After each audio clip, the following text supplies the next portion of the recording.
अंतरराष्ट्रीय युवा विद्वान, जैन दर्शन में यूनिवर्सिटी टॉप व गोल्ड मेडलिस्ट, जैन सिद्धांत एवं न्याय विषयों को सरलता से समझाने वाले, यूएसए, इंग्लैंड, ऑस्ट्रेलिया आदि अनेक देशों में जैन धर्म की महती प्रभावना करने वाले, पंडित टोडरमल पुरस्कार, युवा विद्वत रत्न आदि अनेक पुरस्कारों से सम्मानित मूर्धन्य विद्वान डॉक्टर संजीव कुमार गोधा जयपुर द्वारा जानिए धर्म का मर्म।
नमोस्तु नमोस्तु नमोस्तु।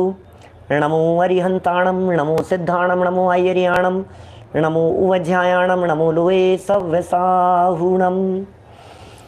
ऊकारं बिंदु संयुक्तं नित्यं ध्यायन्ति योगिनः, कामदं मोक्षदं चैव ओंकाराय नमो नमः।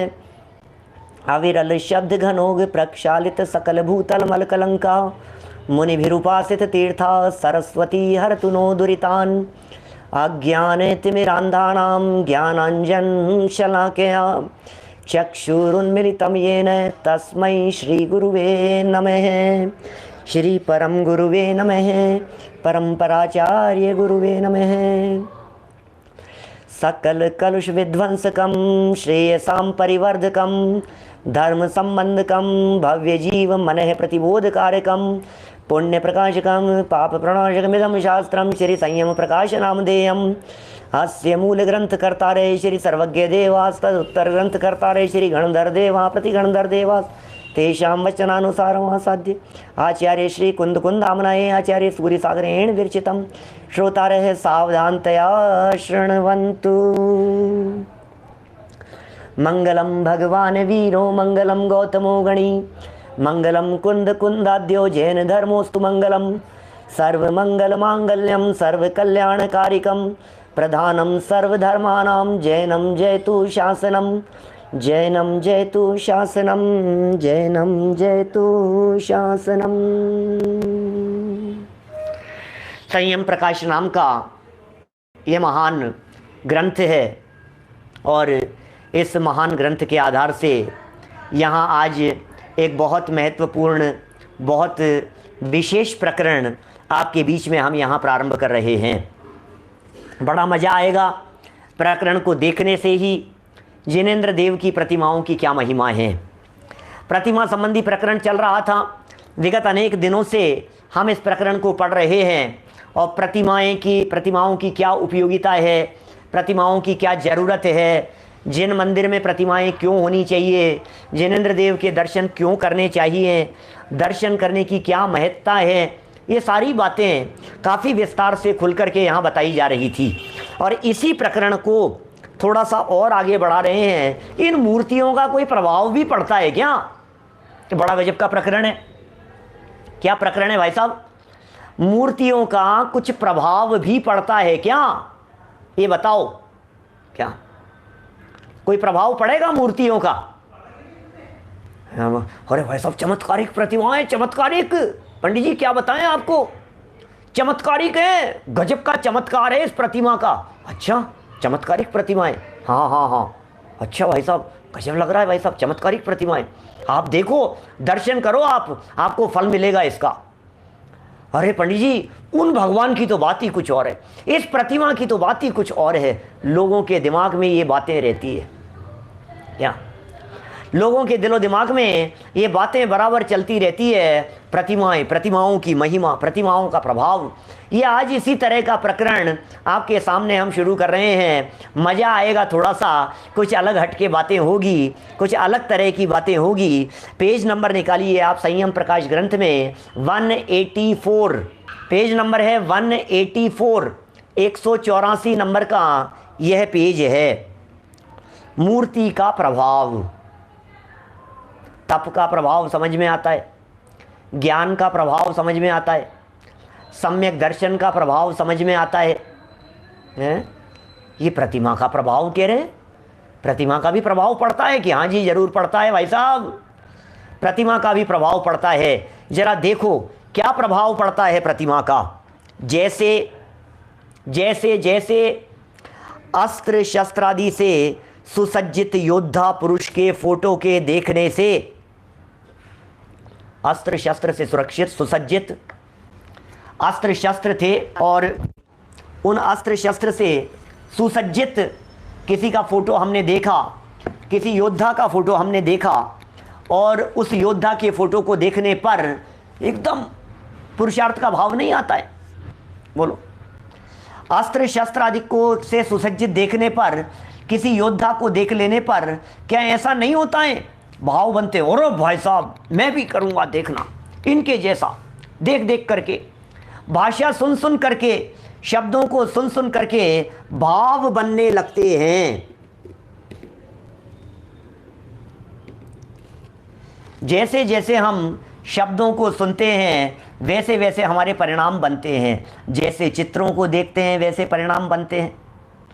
सामने चित्रों को देख देख करके उस तरह के भाव होने लग जाते हैं। वही बात यहाँ समझाना चाह रहे हैं राजेंद्र पाटनी जी साहब, एमएलए जी। देखिए क्या कह रहे हैं। जैसे अस्त्र शस्त्रादि से सुसज्जित योद्धा पुरुष के फोटो के देखने से, ऐसे योद्धा पुरुष के फोटो को देखने से कायर लोगों को शूरवीरता या बहादुरी का जोश आ जाता है। जोश आ गया वैसा। स्वप्न में भी यदि कोई डरावनी सूरत देखने में आ जाए तो मारे भय के दिल दहल उठता है। डरावनी सूरत देखने में आ गई, नींदों में उठ करके बैठा हो जाता है, एकदम घबरा जाता है, हे भगवान, हो पसीना पसीना हो जाता है। ये क्या हुआ, पता नहीं क्या देख लिया। देखो कितना प्रैक्टिकल है ये हमारा जैन दर्शन। जैनेन्द्र देव की प्रतिमाओं के दर्शन के संदर्भ में दो एग्जाम्पल दे दिए इन्होंने यहाँ। एक एग्जाम्पल दे दिया ऐसी फोटो को देखने का जिसे देख करके शूरवीरता जागृत हो रही है, और दूसरा एग्जाम्पल दे दिया ऐसी प्रतिमा को देखने का, ऐसी मूर्ति को देखने का, या ऐसे स्वप्न को देखने का जिसे देख करके डर लग गया, हमारे को डरावना रूप दिखाई देने लगा। तो ये कह रहे हैं उसी प्रकार निर्विकार मूर्ति के देखने से शांति प्राप्त होती है भाई साहब। जैसा देखोगे वैसा मन हुए बिना नहीं रहेगा। जैसा देखेंगे वैसा मन होता है, जैसा पाएंगे वैसा मन होता है। ये स्वरूप ही इसी प्रकार का है। क्या कहें, आपने जैसा देखा वैसा ही आपका मन हो गया। विकारों को देखने से विकारी मन होता है, वीतरागता को देखने से वीतरागता का मन होता है, रागियों को देखने से राग का मन होता है, कषाइयों को देखने से कषाय का मन होता है। अरे ये रेसलिंग देख देख करके, इसलिए मैं कई बार कभी कभी ऐसा भी कहता हूं, टीवी देखते हुए खाना कभी मत खाना। टीवी देखते देखते, लड़ाई झगड़े के दृश्य देखते देखते कभी भोजन ग्रहण मत करना। टीवी के सामने भोजन ग्रहण किया तो समझ लीजिए वो जहर जैसा होगा। क्या बेटा, शौर्य का ये जो बात है ये बहुत महत्वपूर्ण बात है। इसे हल्के स्तर से मत समझना। हम क्यों प्राचीन परंपरा में इस तरह की बात कहते हैं, भोजन करने के पहले 9 बार नमोकार मंत्र बोलिए। आप सोचिए जरा, क्यों है इस तरह की परंपरा। 9 बार नमोकार मंत्र बोल करके यदि आप भोजन ग्रहण कर रहे हैं तो आपके परिणामों में पंच परमेष्टि आ गए हैं, और पंच परमेष्टियों के स्मरण पूर्वक जो आपने भोजन ग्रहण किया है तो वो पंच परमेष्टियों की बातें, वो चर्चाएं, वो आपके दिलो दिमाग में अंदर समा जाती है। मैं तो कई बार कहता हूं, संस्कार बन जाते हैं भाई साहब। भोजन के साथ में जो चीज़ जा रही है वो संस्कार बन जाती है। छोटे छोटे से बच्चों को, यदि आपके घरों में छोटे बच्चे हों, 2 साल के बच्चे हैं, 5 साल के बच्चे हैं, और छोटे बच्चे हैं 2, 4, 5 साल के, आप उन छोटे छोटे से बच्चों को जो खुद खाना नहीं खा रहे हैं, उन्हें आपको अपने हाथ से खिलाना पड़ता है। बच्चे पोतों को, पोते पोतियों को आप उन्हें खिलाते समय आप लोरियां सुनाते हुए भोजन कराइए। सुनते सुनते, कोई बात नहीं, झूठे मुंह बोलना नहीं। खिला रहे हैं बच्चे को, बोल रहे हैं हम, समझ रहे हैं आप, झूठे मुंह नहीं बोलना, लेकिन चलाइए वो चीजें, वो उसके कान में जानी चाहिए, वो शब्द, उसके भोजन का वो ग्रास, वो उस तरह से अंदर जाए। हर ग्रास, हमारे मुनिराज भावलिंगी संत भोजन ग्रहण करते हैं तो वो किस लिए भोजन ग्रहण करते हैं? ले तप बढ़ावन हेतु नहीं तन पोषते तजी रसन को।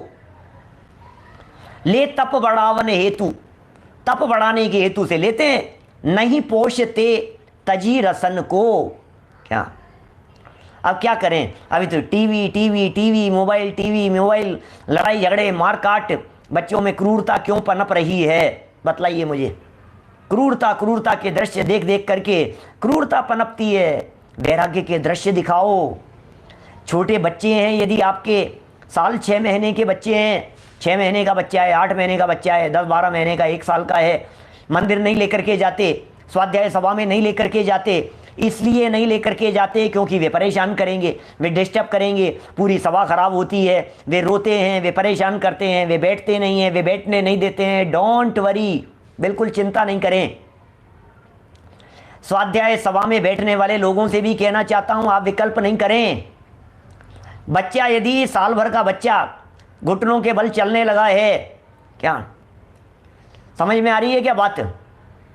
यदि घुटनों के बल बच्चा चलने लगा है और वो जिन मंदिर में आकर के डिस्टर्ब कर रहा है आपको, आप उससे डिस्टर्ब मत होइए, बच्चे को करने दीजिए जो कर रहा है।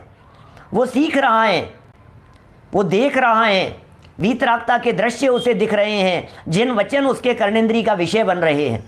सोचना जरा एक बार, क्या कोई बाधा नहीं है कर्णेंद्रिय के विषय यदि ये सारी चीज़ें बने तो। झूठे मुंह से बोलना नहीं, कर्णेंद्रिय का विषय बनने में कोई बाधा नहीं है। छोटे बच्चों को, अच्छा वो कैसे सीखते हैं बतलाइए मुझे? आंखों के सामने जैसा दृश्य देखते हैं वैसा वे सीखते हैं। हर बच्चा सीख रहा है, 6 महीने का बच्चा भी सीख रहा है, अरे गर्भ में रहने वाला शिशु भी सीख रहा है, 2 महीने का बच्चा भी सीख रहा है। आप क्या सोच रहे हो? ये क्या समझता है? ये क्या समझता है? उसकी चक्षु इंद्रिय काम कर रही है, उसकी कर्णेंद्रिय काम कर रही है, वो हर क्षण सीखने का प्रयत्न कर रहा है, वो हर स्टेप पर सीख रहा है, हर कदम पर सीख रहा है। बी अलर्ट, सावधान रहिए, वो सीख रहा है, उसे सीखने के लिए मौका दीजिए।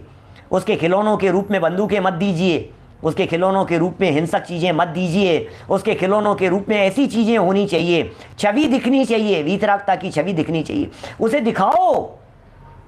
4-6 महीने के बच्चे को भी इस तरह से दिखाओ। मुनिराज दिखने चाहिए उसे, वीतरागी संत दिखने चाहिए उसे, ऐसा दिखना चाहिए। ये जनवाणी दिख रही है, ये दिखाओ उसे।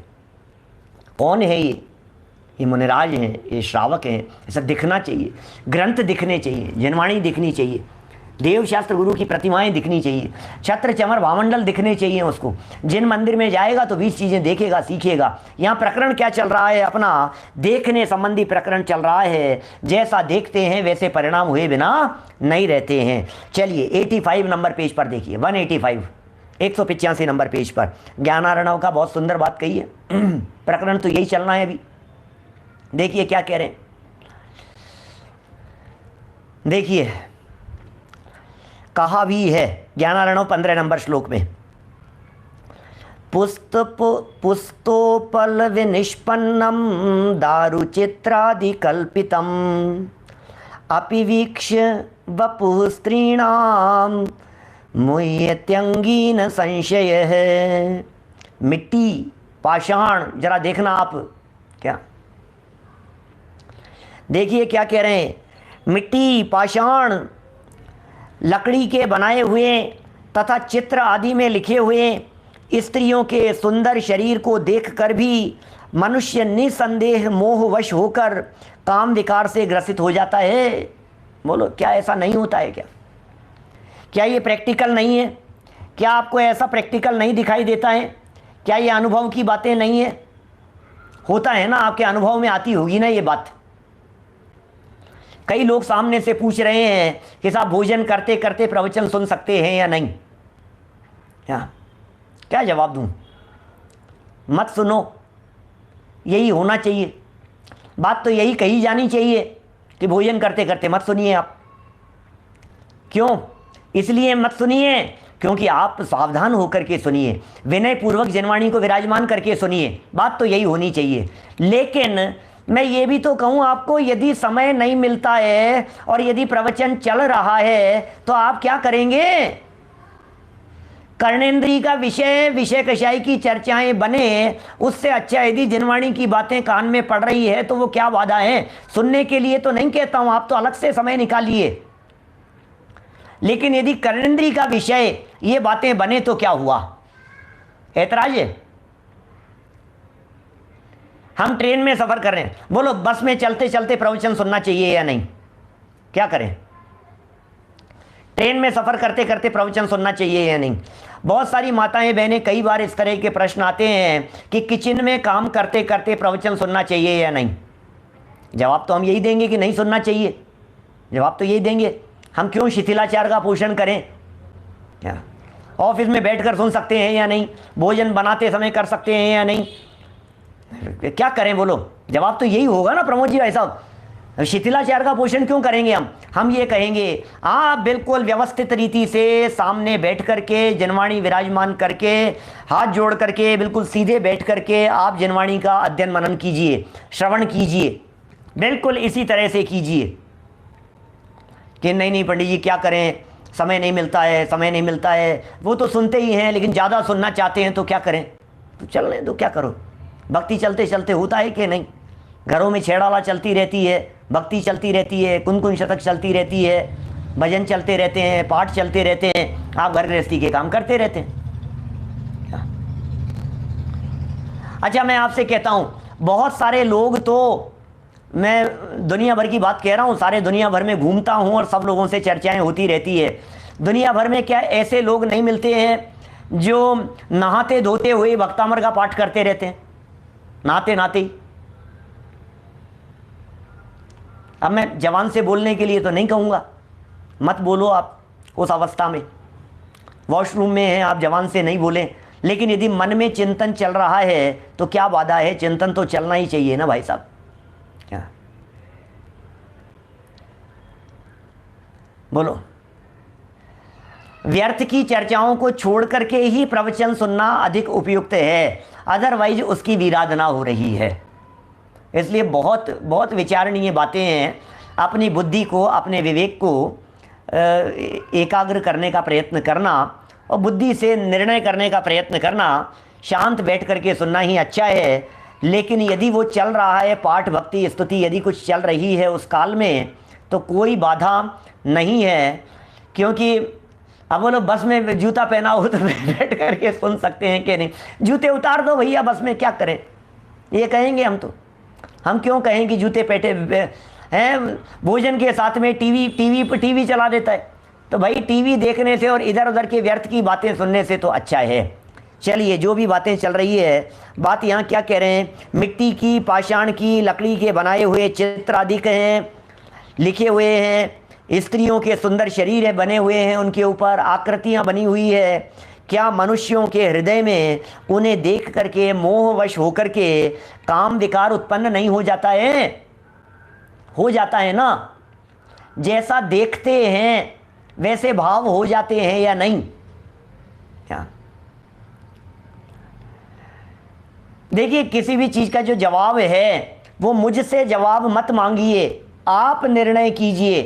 और हमारा जो जवाब होगा वो आप पक्का मान करके चलिए, जीवन में हमेशा जब भी हम जवाब देंगे हम ऊपर चढ़ने के लिए ही जवाब देंगे। क्या क्या दिनेश जी भाई साहब, हम जब भी जवाब देंगे ऊपर चढ़ने के लिए ही देंगे। उपदेश तो ऊंचा चढ़ने के लिए ही दिया जाता है, आदर्श बात ही हम कहेंगे। अब नहीं निभता है तो फिर जो निभता है वो करो, और क्या करें। हम तो यही करेंगे, बहुत विवेक पूर्वक काम कीजिए आप, बुद्धि पूर्वक शांति से बैठ करके करो। फिर अब नहीं नहीं नहीं साहब ये तो बहुत कठिन हो गया, तो फिर नहीं करने से तो बेटर है, क्या करेंगे, नहीं करने से तो बेटर है ना भाई साहब। क्या किसी को समय ही नहीं मिलता है तो कोई बात नहीं, अब बहुत सारे व्यवस्थित ही सुनना चाहिए। अब हमारे बहुत सारे अमेरिका के भी बहुत सारे साथी सुन रहे हैं, अभी सामने भी जॉब पर जाते हैं, ऑफिस जाते हैं, पौन घंटा 1 घंटा लगता है पहुंचने में और पौन घंटा 1 घंटा लगता है आने में। तो हमारे बहुत सारे साधर्मी ये कहते हैं जाते समय एक प्रवचन पूरा हो जाता है, आते समय एक प्रवचन पूरा हो जाता है। तो गलत है क्या? ठीक है, अच्छी बात है, क्या करो, समय का सदुपयोग हो जाता है, उपयोग लगा रहता है, और जीवन तो कभी भी पूरा हो सकता है ना। धर्म ध्यान में यदि हमारा उपयोग लगे विषय कषायों से हटकर, जब गाड़ी चलाते चलाते दुनिया भर के खराब खोटे फिल्मी गाने चलते चलते यदि आप गाड़ी चला रहे हो, तो क्या उससे ये अच्छा नहीं है कि जनवाणी के वचन कान में पढ़ते हुए वो गाड़ी चलाएं? देखिए ये कह रहे हैं भाई साहब, मोह के वश होकर के काम विकार से ग्रसित भी हो जाते हैं बहुत सारे लोग, होते ही हैं, हो ही जाते हैं। ज्ञानार्णव के कथनानुसार आगे देखिए क्या कह रहे हैं। ज्ञानार्णव के कथनानुसार वस्त्राभूषणों से अलंकृत रूपी सुंदर स्त्री को देखकर मनुष्यों के चित्त में काम विकार उत्पन्न हो जाता है। ये तो ज्ञानार्णव का कथन है ना। उसी प्रकार यह भी मानना ही होगा कि राग द्वेष आदि जनित संकल्प विकल्पों में चक्कर लगाने से थका हुआ मनुष्य का मन भी, ये मानना पड़ेगा भाई साहब। क्या ये हमारे अमेरिका वाले कह रहे हैं, रास्ते में सुनते हैं, देखो, राग द्वेषादि जनित संकल्प विकल्पों में चक्कर लगाने से थका हुआ, और यार दिन रात की झंझट, क्या रोज रोज की झंझट है, रोज रोज की टेंशन है, रोज रोज के विकल्प हैं, खाम खा के विकल्प चलते रहते हैं, सुबह से शाम तक दुकान पर बिजनेस में काम धाम में उलझे फंसे हुए, क्या करें भाई साहब। ये कह रहे हैं ऐसा मनुष्य का मन भी श्री जिनेंद्र देव की वीतराग शांत छवि के दर्शन से, श्री जिनेंद्र देव की वीतराग शांत छवि के दर्शन से अवश्यमेव स्थिरता व शांति को प्राप्त होता है। क्या बात कर रहे हो भाई साहब, चित्त की आकुलता कैसे शांत नहीं होगी जिनेंद्र देव की छवि को देख करके, वीतरागी छवि को देख करके वीतरागता के परिणाम कैसे नहीं होंगे भाई साहब। क्या ज्ञानचंद जी बाबूजी साहब का बहुत सुंदर वचन है, नकली चित्र को देख करके असली वासना उत्पन्न हो जाती है, किंतु असली वीतरागता को देख करके परिणाम नहीं बदलेंगे भाई साहब, जरूर बदलेंगे, ऐसा है। कह रहे हैं छवि वीतरागी शांत मुद्रा दृष्टि नासा पे धरे, ये जो पंक्तियां आती है भजनों की स्तुतियों की जो पंक्तियां हैं, ये बड़ी गजब गजब की पंक्तियां हैं। जिनेंद्र देव की वीतराग शांत छवि के दर्शन से अवश्यमेव स्थिरता होगी, शांति को देख करके शांत परिणाम होंगे, वीतरागता को देख करके वीतरागी परिणाम होंगे, निर्मलता को देख करके निर्मल परिणाम होंगे, वैरागियों को देख करके वैराग्य के परिणाम होंगे। कैसे नहीं होंगे भाई साहब, ये अतिशय बतला रहे हैं, ये मूर्ति का प्रभाव बतला रहे हैं।